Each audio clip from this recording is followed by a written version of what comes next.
है guys, so welcome back to my another new video. आप सबका स्वागत है मेरे एक और नए वीडियो। तो आज हम बात करेंगे क्या होगा नेक्स्ट वीक के लिए निफ्टी, बैंक निफ्टी और स्टॉक्स में। सिर्फ रिव्यू वाले लेंगे, नए स्टॉक्स बिल्कुल नहीं लेंगे क्योंकि नेक्स्ट वीक है एक्सपायरी। और पिछली वीक जो हुआ है, जो मैं अभी आपको बताऊंगा क्या हुआ है, उसके हिसाब से मुझे लग रहा है कि हमें आने वाले वीक में एक रिलीफ मिलेगा। एक्सपायरी है उसकी वजह से थोड़ा मिल सकता है कि बहुत ज़्यादा गिरावट है तो लोग जो शॉर्ट कर रहे हैं वो एग्जिट करने का ट्राई करेंगे। लेकिन उससे भी ज़्यादा मुझे लग रहा है कि शायद जो मैं सोच रहा हूँ उसके हिसाब से एक रैली भी हो सकती है छोटी सी। तो आज देखते हैं क्या है आगे। तो गैस अभी हम देख रहे हैं निफ्टी का डेली चार्ट। उसमें सबसे पहले देखेंगे हम उसका नेक्स्ट वीक के लिए सपोर्ट और रेजिस्टेंस। सबसे पहला सपोर्ट मिलेगा 21,800 के करीब, उसके बाद 21,500 और उसके बाद हमें मिलेगा 21,200 के करीब।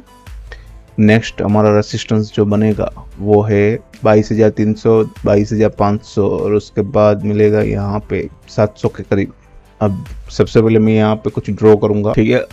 तो सबसे पहले जो मैंने ड्रॉ किया है वो इसलिए किया है क्योंकि निफ्टी काफ़ी टाइम से इसी लाइन के बीच में चल रहा है, जैसे कि आप देख सकते हो।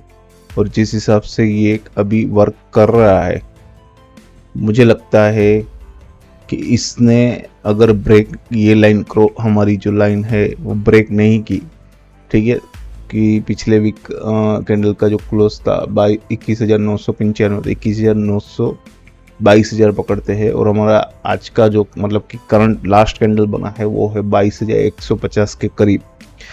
अगर 2 दिन, सबसे पहले उसको 22,180 के ऊपर क्लोज आना ज़रूरी है। अगर 2 दिन उसके ऊपर क्लोज आ रहा है तो समझ लेना ये यहाँ से रिवर्स है और वापस वो यहाँ से ऊपर की ओर जा रहा है यहाँ पे, ठीक है। थोड़ा सा लाइन बहुत ज़्यादा ऊपर है, लेकिन अगर इसको अब हम पकड़े तो इसके हिसाब से एटलीस्ट 22,800 के करीब जा सकता है। लेकिन उसके लिए एक चीज़ होना बहुत ज़्यादा ज़रूरी है, वो है 22,180 के ऊपर क्लोज आना, और वो भी 2 दिन कंफर्मेशन के लिए कि यहाँ तक जाएगा वो।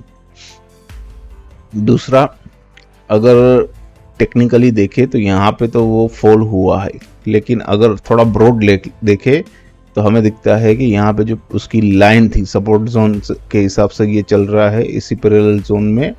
उस हिसाब से उसने यहाँ पे सपोर्ट लिया है वापस, जब तक कि वो अब वापस इसके नीचे क्लोज नहीं आ रहा है, मतलब कि इसके नीचे हमारा एक नया लो नहीं बन रहा है, तब तक के लिए मुझे लगता है हम कंफर्म नहीं कह सकते कि यहाँ से अब ये और गिरेगा। क्योंकि अगर हम वीकली चार्ट में भी देखें, यहाँ पे वीकली चार्ट में भी हमें क्या देखने को मिल रहा है कि यहाँ पे ये इस हिसाब से चल रहा है।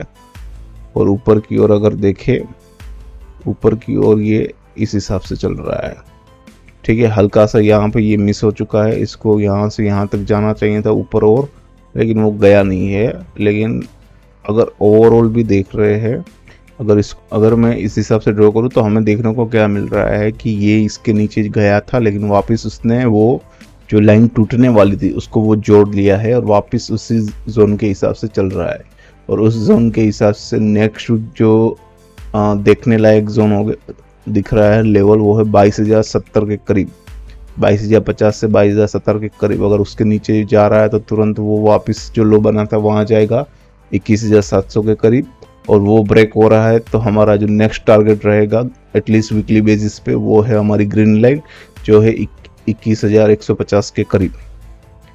अगर MACD की बात करें वीकली बेसिस पे तो वो तो नेगेटिव ही है, क्योंकि मैंने पिछले वीक ही बोला था बड़ा फॉल आएगा, क्योंकि यहाँ पे जो कैंडल बना था वो एक शूटिंग स्टार जैसा कैंडल है। और RSI की बात करें तो वो अभी हमारा जो न्यूट्रल जोन है 50 वहाँ तक आई नहीं है, यहाँ तक तो और भी गिरावट हमें को देखने को मिल सकती है। लेकिन जैसे मैं बोल रहा हूँ, वापस से एक कंफर्मेशन चाहिए हमें डेली चार्ट के हिसाब से, वो है 21,180 के ऊपर। अगर उसके ऊपर 2 दिन क्लोज रहा तो वो वापस यहाँ पे जाएगा 22,800 और हो सकता है उसके ऊपर भी जाए। और अभी के लिए मैं जिस हिसाब से देख पा रहा हूँ चार्ट को, मुझे लगता है कि ये जो करेक्शन हुआ था यहाँ पे वो ऑलमोस्ट ख़त्म हो चुका है। और कंफर्मेशन हमें आने वाले मंडे ट्यूसडे को दिन ही पता चल जाएगा। अब बात करेंगे बैंक निफ्टी की। सबसे पहले बैंक निफ्टी में देख रहे हैं हम अभी डेली चार्ट, और उसमें भी देखेंगे सपोर्ट और रेजिस्टेंस। सपोर्ट की बात करें, सपोर्ट हमें मिलेगा 46,600 के करीब, उसके बाद मिलेगा 46,000 पे, और उसके बाद हमें मिलेगा यहाँ पे 45,600 के करीब। रेजिस्टेंस की बात करें, रेजिस्टेंस मिलेगा 47,800, 48,000 और 48,500 के करीब। इनको हटा देते हैं। अब बात करते हैं ट्रेंड लाइंस की। देखो निफ्टी में तो साफ साफ नहीं दिख रहा है, जैसे कि देख सकते हो यहाँ पे निफ्टी में बाहर जा रहा था, लेकिन बैंक निफ्टी में साफ साफ दिख रहा है कि वो एक ट्रेंड लाइन मतलब कि हमारे एक जोन में ही चल रहा है और धीरे धीरे ऊपर की ओर ही जा रहा है। जैसे कि आप देख सकते हो मैं यहाँ पे सब मार्किंग कर रहा हूँ, तो ये एक अपॉर्चुनिटी हो सकती है। ठीक है, जो लोग रिस्क नहीं लेना चाहते वो लोग इसमें ना पड़े, लेकिन जो लोग रिस्क लेते हैं उनके लिए एक बड़ी अपॉर्चुनिटी है। और यहाँ से पूरे चांसेस है कि मार्केट अब वापस ऊपर की ओर जाएगा और शायद हो सकता है एक नया हाई भी बनाए। देखने के हिसाब से वो वही दिख रहा है हमें, जैसे मैं बोल रहा हूँ। लेकिन यहाँ पे जो कुछ क्लू है जिसे मैंने अभी निफ्टी में बताना भूल गया। सबसे पहले तो एक गैप है निफ्टी बैंक निफ्टी में, यहाँ पे वो फील हो सकता है, तो उसके लिए उसको 48,500 तक जाना ज़रूरी है वहाँ तक फिल करने के लिए। दूसरा, अगर ये जो चल रहा है, ठीक है, यहाँ पे मैं नीचे ड्रॉ कर रहा हूँ, तो उसके हिसाब से उसने यहाँ पे जो करेक्शन लेना था वो हो चुका है, अब वो वहाँ से ऊपर जाएगा। दूसरा, MACD की बात करें तो अभी भी नेगेटिव है, तो उसमें भी हमें सिग्नल नहीं मिला। लेकिन RSI में अगर आप देखो तो 50 के नीचे गई और वापस उसके ऊपर जा रही है। और अगर ये मोमेंटम अच्छा है और बरकरार रहा, जैसा कि मैं वापस बोल रहा हूँ कंफर्मेशन के लिए, निफ्टी में जैसे मैंने बोला 21,180 के लिए, ऐसे बैंक निफ्टी में हमें 47,670 के ऊपर क्लोज आना ज़रूरी है। 2 दिन तो हमें कंफर्म हो जाएगा वो वापस यहाँ पे एटलीस्ट, ज़्यादा नहीं सोच रहे ऊपर कितना जाएगा, लेकिन जो यहाँ पे हाई बना था 49,000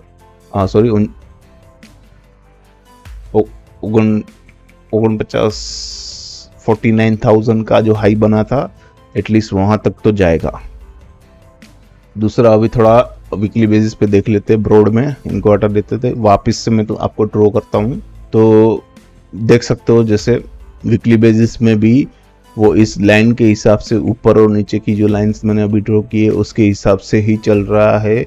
और आने वाले में दिख रहा है कि नीचे जो करेक्शन होना था उसने यहाँ पे करेक्शन ले चुका है, अब वो वापस ऊपर की ओर जाएगा, एटलीस्ट मुझे दिख रहा है। यहाँ पे शूटिंग स्टार बना था कंफर्मेशन के लिए, जैसे मैंने बोला डेली चार्ट में 2 दिन क्लोज आना ज़रूरी है।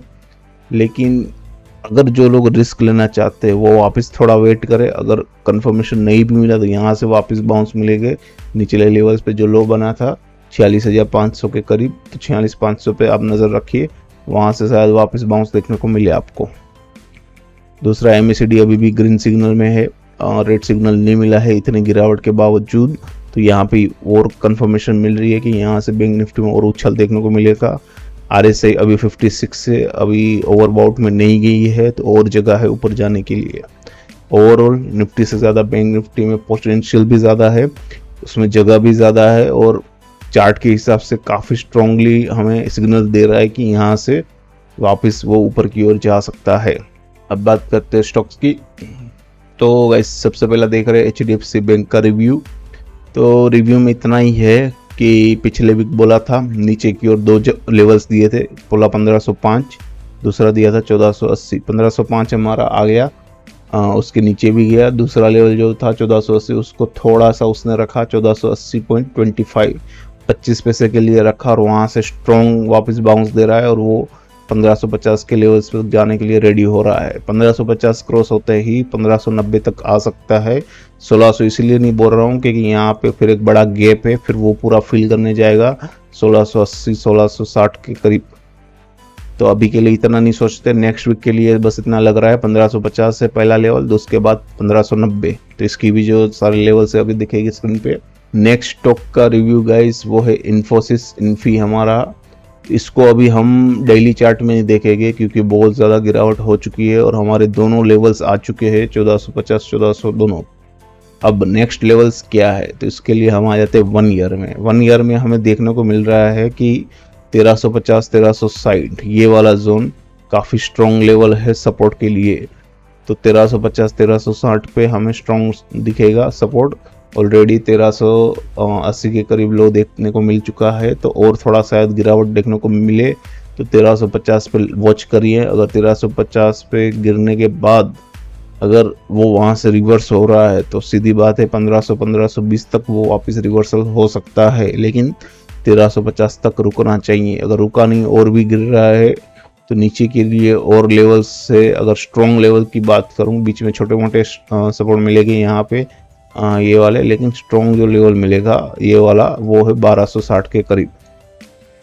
तो अभी के लिए जो लोग इन्फोसिस में हैं उनके लिए मैं कहूँगा, अगर आप सर्वाइव कर रहे हो किसी भी हिसाब से यहाँ पे, तो अभी के लिए मैं कहूँगा मंथली बेसिस पे मैंने देखा था इसको और काफ़ी ज़्यादा नेगेटिव हो चुका है, लेकिन मंथली बेसिस पे हमें एक उम्मीद मिली है और वो उम्मीद ये है कि उसको 1430 के ऊपर अगर क्लोज आ गया इस महीने तो वहाँ पे हमें एक सपोर्ट जोन दिखता मिलेगा 1430 के करीब यहाँ पे, क्योंकि वहाँ पे हमारी ग्रीन लाइन है और वहाँ पे अगर सपोर्ट उसने बनाया 1-2 महीने या शायद 6 महीने भी लगेंगे तो वापस वो 1700 के करीब जा सकता है।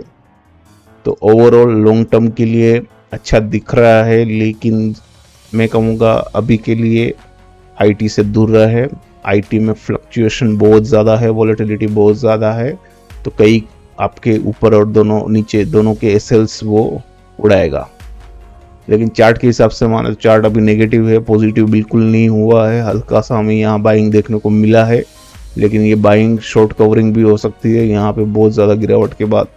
ओवरऑल अभी भी नेगेटिव है, बहुत ज़्यादा पॉजिटिव नहीं है, लेकिन उम्मीद जैसे मैंने बोला कि 1350 पे करीब बहुत ज़्यादा स्ट्रॉन्ग सपोर्ट है। अगर वो ब्रेक नहीं हो पा रहा तो वहाँ से रिवर्सल हो सकता है 1500-1520 तक करीब। तो इसकी भी जो सारी डिटेल है अभी स्क्रीन पे दिखेगी आपको। तो गाइस यही था आज का वीडियो। आई होप आप में से जिन जिन लोगों को इसमें से कुछ भी यूज़फुल लगा हो तो इसको लाइक करें, सब्सक्राइब करें और अपने दोस्तों को भी शेयर करें। फिर मिलेगी ऐसी ढेर सारी इन्फॉर्मेशन के साथ, तब तक आप सबको हैप्पी अर्निंग गाइस।